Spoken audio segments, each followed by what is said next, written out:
Naku, paano ba ito? Iba na po ngayon, Lola. Masimple ng bumoto.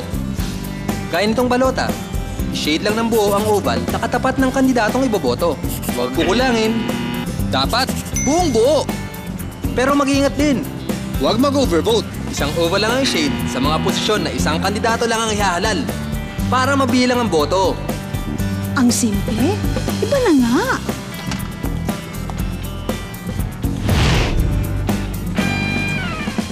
After filling out the ballot, lumapit lang ho sa PCOS machine. Ipasok lang ang ballot. Wait for a few seconds. Ang galing!